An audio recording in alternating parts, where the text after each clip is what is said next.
अस्सलाम वालेकुम जी मेरे अज़ीज़ हमवतनों। First of all I hope and pray कि आप सब लोग खैरियत से होंगे और पाकिस्तान में आपका टाइम बहुत अच्छा गुजर रहा होगा।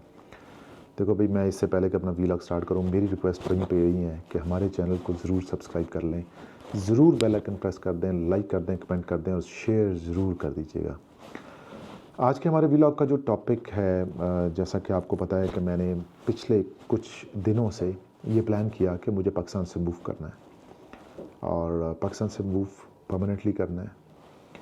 अब ऐसा सच मेरे जहन में कोई स्पेसिफिक कंट्री तो नहीं है, बट ड्यूरिंग रिसर्च मुझे ये आइडिया हुआ कि बेहतर फ्यूचर के लिए जो कुछ मुल्क बहुत आसान हैं, या आप समझते हैं कि वहाँ जाके आप ज़्यादा अच्छे तरीके से ग्रो कर सकते हैं, परफॉर्म कर सकते हैं, आप अपने फ्यूचर को सिक्योर कर सकते हैं और बेहतर एक ज़िंदगी जी सकते हैं, उनमें 4-5 मुल्क मेरे जहन में आते हैं। Canada, USA, UK, Japan, Australia. Europe में मैं ऐसा इंटरेस्टेड नहीं हूँ जाने में, और अगर इन 4-5 मुल्कों में से भी मैं अगर किसी को प्रायोरिटी दूँ तो वो मेरे जहन में इंग्लैंड का नाम आता है।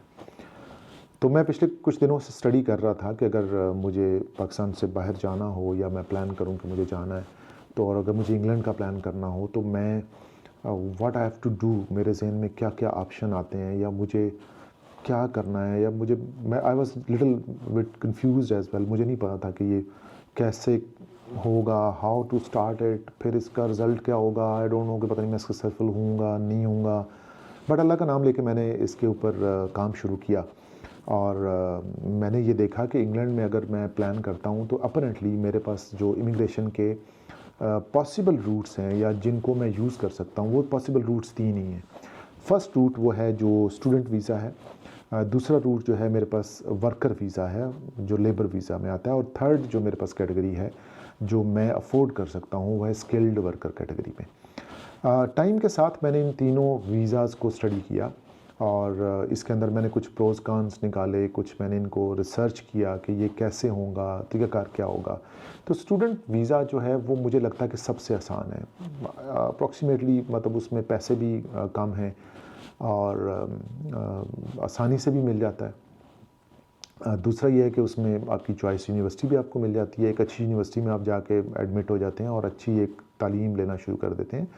बट मैंने ये देखा कि अगर मैं एज अ स्टूडेंट जाता हूँ तो उसके फ़वाइद से नुकसानात ज़्यादा हैं मेरे मेरे लिए। अब उसके क्या नुकसानात हो सकते हैं? सबसे पहला तो ये है कि अगर मैं लेट्स से स्टूडेंट के लिए जाता हूँ तो मैं इतनी ज़्यादा फ़ीसें भरूँगा, और उन फ़ीसों को भरने के बाद भी मेरा जो स्टेटस होगा इंग्लैंड में वो इज़ जस्ट लाइक स्टूडेंट, यानी कि मेरी जो स्टे है वहाँ पे, जो मुझे मिनिमम 5 साल का करना है ताकि मैं रेजिडेंसी अप्लाई कर सकूँ, नेशनलिटी ले सकूँ, उसमें वो काउंट नहीं होगा।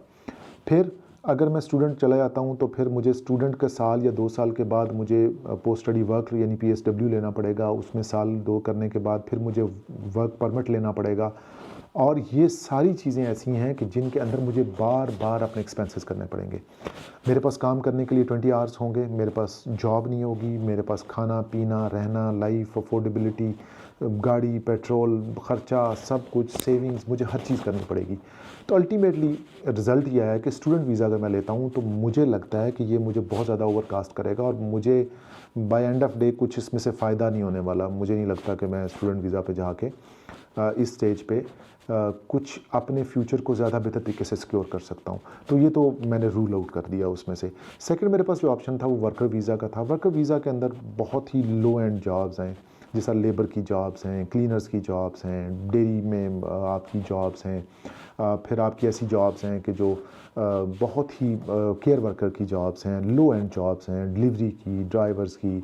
ऑफ कोर्स मेरा जो पोर्टफोलियो है उसके मुताबिक अगर मैं उसको कंपेयर करता हूँ तो ये वो जॉब्स हैं जो कि मुझे लगता है कि मेरे इवन के जो मेरी क्वालिफ़िकेशन है या जो मेरा एक्सपीरियंस है उससे भी बहुत ज़्यादा बिलो स्टैंडर्ड हैं। और सेकंड इसके अंदर ये है कि एक्सपेंसेस ज़्यादा हैं और इस जॉब को करने में मुझे बहुत ज़्यादा हार्ड वर्क और एफ़र्ट चाहिए होगी, और अल्टीमेटली आपकी जो फ्यूचर सिक्योरिटी है वो भी इसमें कुछ कंफर्म्ड नहीं होती है कि आपकी जो कंपनी है वो आपको हायर कर रही है वो कितना अर्सा आपको हायर रखेगी। मे बी के साल बाद वो कहेंगे जी हम आपको नहीं रख सकते हैं, या कंपनी रिजॉल्व हो जाए। और फिर एज अ वर्कर ज़ाहिर है आपके पास इतनी इन्वेस्टमेंट नहीं होती कि आप बार बार वीज़े ही स्विच करते रहें कि कभी इस वीज़े पे चले जाएं और उस वीज़े पे चले जाएं। तो ये भी मेरे जहन में था कि ये मुझे लगता है कि थोड़ा सा आउट ऑफ स्कोप हो जाएगा मेरे लिए कि वर्कर वीज़ा के ऊपर जाना। थर्ड और लास्ट जो मेरे जहन में चीज़ आती है वो आती है स्किल्ड वर्कर कैटेगरी में।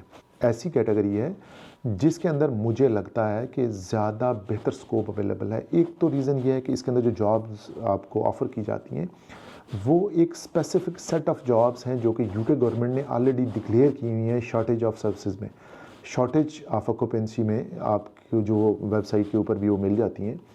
और ज़ाहिर है ये जो स्किल्ड कैटेगरी की जॉब्स हैं ये थोड़ा सा एग्जेक्टिव जॉब्स आती हैं, ऑफिस जॉब्स आती हैं, एजुकेशनल जॉब्स आती हैं और थोड़ा सा बेहतर कैटेगरी में आप फॉल कर। तो मुझे ये लगा कि स्किल्ड कैटेगरी जो है उसमें एक तो टाइम की बचत है, यानी कि अगर आप 3 साल का 5 साल का वीज़ा अप्लाई कर लेते हैं तो श्योर शॉट कि आपको ब्रिटिश नेशनलिटी लेने में आसानी रहेगी।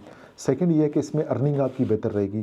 थर्ड ये है कि आप डे 1 से ही जाते ही अपना टेन्योर स्टार्ट कर देंगे। यू डोंट नीड टू बादर अबाउट कि भाई आपके 5 साल का पूरे होंगे या पहले PSW लेना है या फिर ये करना है या वो करना है।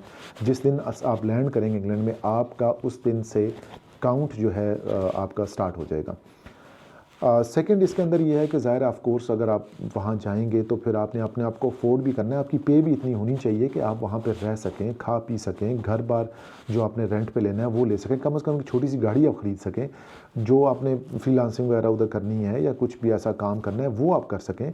तो इसके लिए भी आपको एक बजट चाहिए होता है और बजट अगर आप सारा यहीं से लेके जाएं पाकिस्तान में तो ज़ाहिर है कन्वर्जन रेट्स और इस तरह की मतलब डिवेल्यूशन इस तरह की है कि यहाँ पे आपके 50 लाख रुपए वहाँ पे जाके 12-14 हज़ार पाउंड बनते हैं।